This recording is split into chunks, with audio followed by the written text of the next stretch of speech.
Hello friends, আজি মই পালেং শাকৰ লগত কেনেকৈ আপোনাৰ পনীৰ দি বনায় সেইটো মই দেখাম। আপোনালোকে চাই থাকিব ভিডিঅ'টো। মই পালেং শাক দুমুঠি ল'লোঁ। দুমুঠি লৈ আপোনাৰ ধুনীয়াকৈ ধুই ল'লোঁ। বালি থাকিব যে, নহ'লে ভালকৈ ধুই ল'ব লাগিব। চাওকচোন এইখিনি ধুই লৈ অলপ দৈ, এইখিনি দেখিছে, এইখিনি অলপ দৈ লৈছোঁ। তাৰপিছত এইটো এক টেমা আপোনাৰ পনীৰ, সৰু টেমাটো পনীৰ, তাৰ লগত আপোনাৰ জিৰা, গোটা জিৰাটো অলপ পিচি দিব লাগিব ধুনীয়াকৈ। পেকেটতকৈ গোটা জিৰাটো দিলে বেছি ভাল হয়। তাৰপিছত আপোনাৰ কেঁচা জলকীয়া দিব 4টা, অলপ জ্বলা হ'ব তেতিয়া ভাল লাগিব। তাৰপিছত তেজপাত, তাৰপিছত এটা টমেটো আৰু ধনিয়া পাত।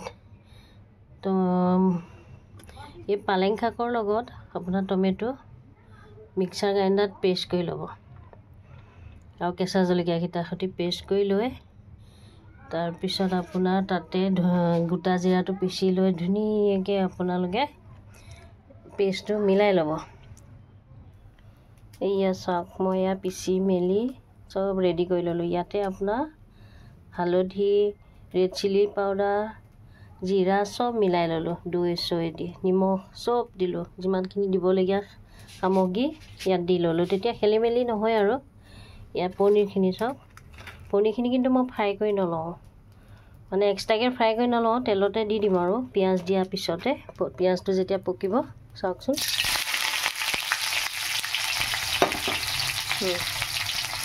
পিঁয়াজটো যেতিয়া পকনি আহিব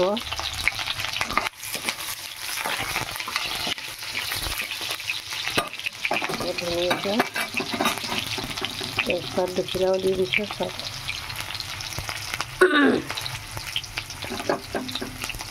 এনেকৈ আপোনালোকে ঘৰতে যদি মিক্সাৰ গ্ৰাইণ্ডাৰ নাই, পটাতে পিচি ল'ব, কোনো কথা নাই। পালেং, বিলাহী ধুনীয়াকৈ মিহিকৈ পটাতে পিচি ল'ব। লৈ পেলাই এনেকৈ ধুনীয়াকৈ নিজৰ ষ্টাইলত নিজে ৰেচিপি বনাই বনাই খাব পাৰিব। চাওকচোন, এয়া পিঁয়াজটো ব্ৰাউন কালাৰ হ'লে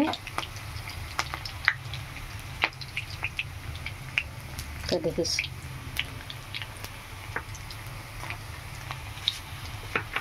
চাই লওক আপোনালোকে ধুনীয়াকৈ মই বনাই আছোঁ।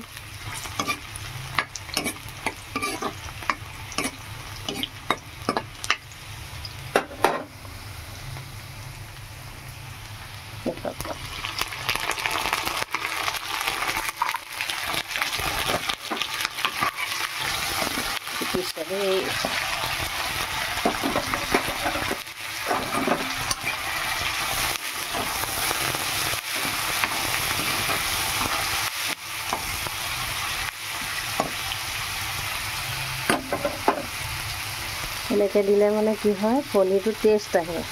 যদি আপুনি এক্সট্ৰাকৈ কাঢ়াকৈ ভাজি লয়, পনীৰটো অলপ প্লাষ্টিক টাইপৰ হয়। এনেকৈ ভাজি ল'ব, আপোনাৰ লগতে ভাজি লগতে তাৰ ৰেমেডিখিনি দি দিব নহয়, যেতিয়া উতলত পনীৰটো টেষ্ট আহে খাবলৈ। চাওক, এতিয়া পনীৰটো ভজা হৈ গৈছে অলৰেডি। তাৰপিছত ইয়াত থকা যিখিনি পেষ্ট মই ঢালি দি আছোঁ।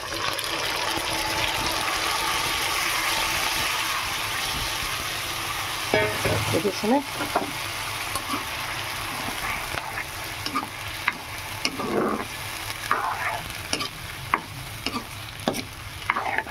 এনেকৈ ধুনীয়াকৈ লৰাই মেলি ভালকৈ উতলিবলৈ দিব লাগিব।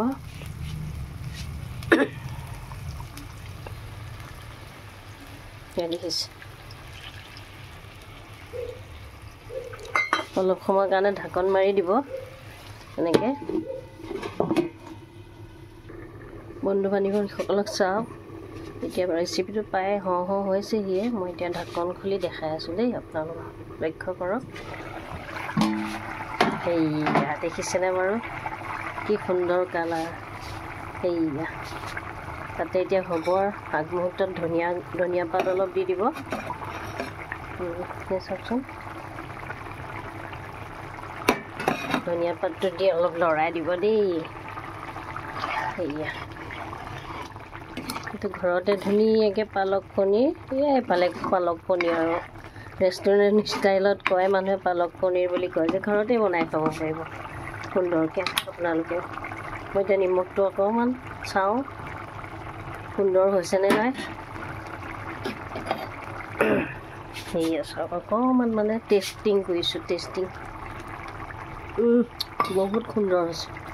আপোনালোকেও এনেকৈ মোৰ নিচিনাকৈ পনীৰ পালেং শাকৰ লগত ধুনীয়াকৈ বনাই খাব। এয়া দেখিছে বেছি ফ্ৰাই নকৰিব।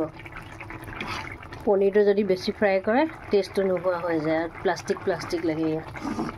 এইখিনিতে আপোনালোকলৈ এটা ৰিকুৱেষ্ট, মোৰ চেনেলটো চালে মোৰ ভিডিঅ'টো যদি চাই লাইক কমেণ্ট এটা দি দিব, তেতিয়া মোৰ মনোবল বাঢ়িব, নতুন এটা ভিডিঅ' দিবলৈ সক্ষম হ'ম।